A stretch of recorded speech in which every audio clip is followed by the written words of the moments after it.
반갑습니다. 반도체 오빠 천혜자입니다. 한번 더 달려보도록 할까요? 저녁 맛있게 먹었죠? 일단은 또 삼성의 이야기도 하겠지만은 또 오늘 또 새로운 소식들이 있어서 한번 또 들려드리도록 하겠습니다. 요즘 2차전지 한참 잘 나가다가 좀 꺾이더라고요. 그래가지고 좀 멘탈이 좀 흔들흔들 하는 분들이 있을 겁니다. 반도체 떠났다가 2차전 괜찮을 거야 해서 투자를 했는데 왜인걸 벌써부터 또 박살나기 시작하니까 정신이 뭐 얼얼해요. 지금 혼이 나간 것처럼 좀 어리버리한 분들도 꽤 있는 것 같습니다. 조심해야 돼요. 지금 보니까 에코프로가 이제 대장인데, 이 에코프로 보니까 이 100만원이 넘다 보면 막 이제 오너 일가에서도 뭐 매도를 한다 뭐 그런 이야기도 있어요. 도대체 얼마나 매도했길래 한번 볼게요. 이동채 전 에코프로 회장의 동생이에요. 동생이 에코프로 주식을 한 43억 정도 매도를 했다고 합니다. 43억. 에코프로는 7일날 그 주식 등의 대량 보유 상황 보고서를 통해서 이 같은 내용을 밝혔더라고요. 공시에 따르면은 이선희 씨네요. 이선희 씨는 지난달 5일하고 27일인데 이틀에 거쳐 가지고 에코프로 주식 3,600주를 이제 장내 매도했습니다. 3,600주. 각각 600주랑 3,000주 규모로 처분 단가 5일날에 81만 4,167원, 그리고 27일날은 127만 9,333원. 잘 팔았네요. 보니까 3,600주라 아주 제대로 팔았네. 이렇게 두 차례 매도로 이제 예상되는 전체 평가액은 43억 3천만 원에 이른다고 합니다. 해당 거래 이후에 이제 이 회장하고 특별 관계자의 주식 비율은 0.01% 이제 줄어들어 가지고 26.16%예요. 많지도 않아. 26.16%, 0.01% 줄어든 겁니다. 이 보고서상에 보니까 특별 관계자로 분류된 그 이 씨는 이 회장의 여동생인데 이 씨는 에코프로 주식 그 1.46%에 해당하는 38만 9,905주를 보유 중입니다. 38만 9천, 그러니까 거의 한 39만 주 갖고 있네요. 39만 주 중에 3,600주 판 겁니다. 3,600주. 많이 판 것도 아니네. 한편 에코프로 BM 임원 4명은 27일날, 28일날 해가지고 자사주 5,790주를 장내 매도했다. 공시를 한 것 같습니다. 그러다 보니까 투자 심리가 흔들리면서 에코프로 BM 주가가 급락했는데, 제가 볼 때는 뭐 몇만 주도 아니고 이제 몇천 주인데 이걸 가지고 뭐 쫄 것도 없어요. 아무것도 아닌 것 같습니다.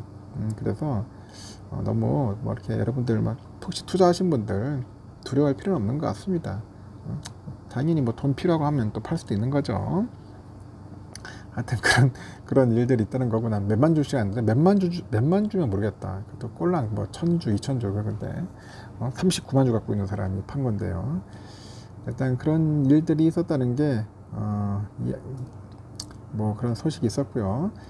그리고 또 재밌는 거 보니까 오늘 또 에코프로는 좀 많이 빠지다 보니까 오늘 보니까 그 배터리 셀하고 양극재, 음극재 막 가리지 않고 그냥 2차전지 기업들이 주가가 대거 하락을 했어요.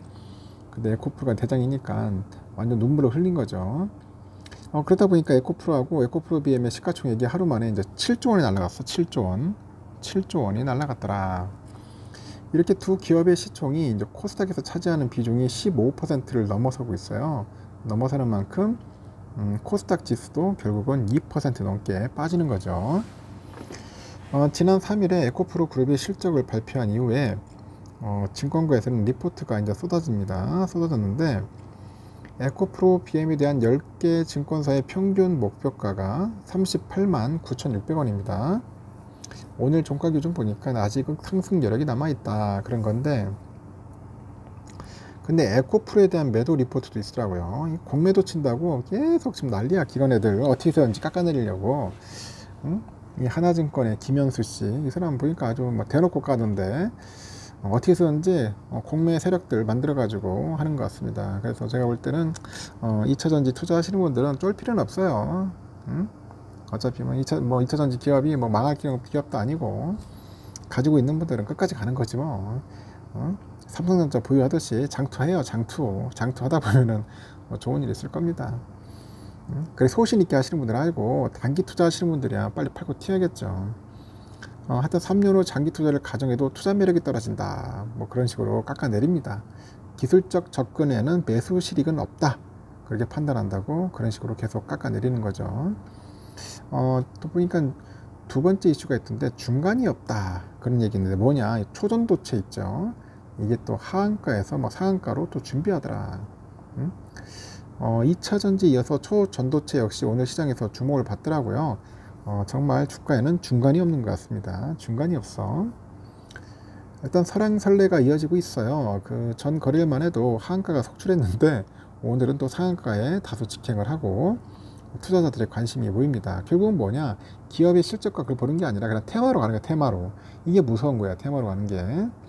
그 실적이 내는 걸 봐야 하는데 연관성 있는지 뭐 하여튼 주가가 오른 건 해외에서 LK99를 제안하는데 부분적으로 성공했다. 뭐 그런 이야기가 있어서 그러는데 이게 부분적 성공인지 실제 성공인지는 한번 봐야 할 것 같습니다. 과학계에 따르면 현재까지 미국의 한 위성 개발 기업과 중국의 화중과학기술대 연구진이 샘플을 만들었다면서 영상을 공개를 했네요. 그래서 LK99를 초던조체로 보기 어렵다는 목소리도 많아요. 제가 볼 때는 국제학술지 네이처에서 연구자들은 여전히 매우 회의적이다 이렇게 전을 합니다. 전했고 인도하고 중국에서도 샘플을 만들긴 했는데 이 초던조체라고 보기는 어렵다 그런 연구 결과를 공개를 한 거예요. 그러다 보니까 아니다라는 그런 얘기가 있지. 또 마지막 이슈는 뭐냐? AI부터 로봇까지 이전 네이버는 웃고 있다가 웃고 있다 뭐 그렇게 준비를 하네요. 네이버는 웃고 있다. 최근에 그 핫한 키워드는 다 붙으면서 네이버의 주가가 간만에 오름세를 보였어요. 오늘 보니까 AI 네이버가 오는 24일 날 대규모 언어 모델인 클로바죠. 하이퍼 클로바 X를 이제 공개할 계획이라고 하네요. 하이퍼 클로바는 검색부터 뭐 쇼핑, 뭐 클라우드, 네이버에서 제공하는 그런 서비스들을 접목할 예정이라고 합니다. 그 네이버는 자회사인 네이버 랩스에서 개발 중인 그런 로봇에도 그 초거대 AI를 장착을 해요. 그래서 연내 공개를 하고 또 3년 내로 상용화할 계획도 있다고 합니다. 검색이나 뭐 커머스 1위 기업인데 하여튼 AI를 기존 서비스에 적용을 해가지고 효율을 높일 수 있을 것이다. 그렇게 분석들을 하고 있는가 봅니다. 하반기에는 수익성 개선이 본격화되면서 재평가가 다시 시작되지 않겠냐 그런 이야기를 하는 것 같은데 그래도 제가 볼 때는 아직은 아닌 것 같아요. 뭐 반짝 오를 수 있지만은 제가 볼 때는 아직까지는 아닌 것 같다. 네이버하고 카카오는 좀 멀었다고 생각을 합니다. 좀 기다리셔야 돼요. 제가 볼 때는. 그러잖아 지금 초전도체에 관련된 그런 개미들이 많아요. 관심 있고 덤벼드는 개미들도 조심하십시오. 아직까지는 조금 우리 긴장의 끈을 놓치지 않았으면 좋겠습니다. 그리고 2차전지 투자하시는 분들도 너무 쫄지 마시고 그냥 단기적인 마인드로 하면 힘들어요. 여러분 못 버팁니다. 내가 진짜 2차전지 갖고 있겠다 뭐 삼성전자처럼 반도체를 갖고 오래오래 가겠다는 분들은 한번 더 배워보면 하는데 그렇지 않는 분들은 투자를 안 하셨으면 좋겠습니다.